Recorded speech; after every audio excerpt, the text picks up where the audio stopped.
I was reading through the comments and somebody was asking me about DAWs. And when I was involved with DigiDesign at the very beginning, the discussion with all the reps was what would people migrate to? Because at that point, somebody was coming out with the Mark of the Unicorn was coming out with their DAW that had some extra features. And then, I remember Opcode Studio, they had some extra features. So all these other competing lines would come out with extra features. And at DigiDesign, we were trying to figure out, would people actually migrate to other DAWs? And the answer was no.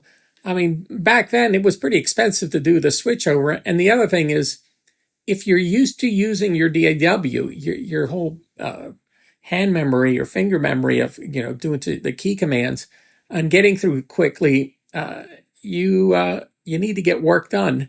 And getting to another DAW, there's a cost involved, but also there's the learning curve.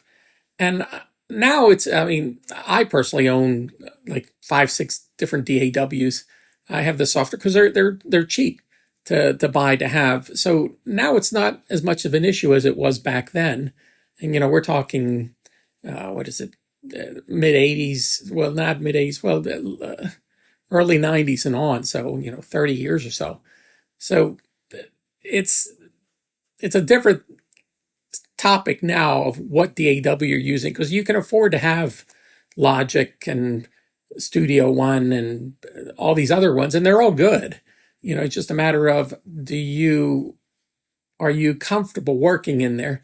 I personally am very comfortable working in Pro Tools to get things done. So if somebody gives me a file and says, can you do all this work? I will gravitate towards the Pro Tools to get it done.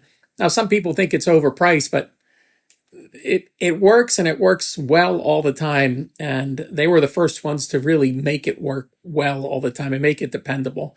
Where a lot of these other companies, they were trying, and there's a lot of crashing, and they didn't have all the capabilities and that kind of stuff going on. So you got to give them a little credit for doing it first. But I think maybe the prices are a little high now compared to what's out there. So, but that's the thing to take in consideration, when you're thinking about a DAW. What are you used to? What have you been using?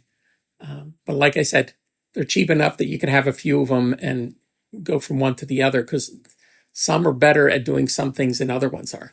So there's my 2 cents.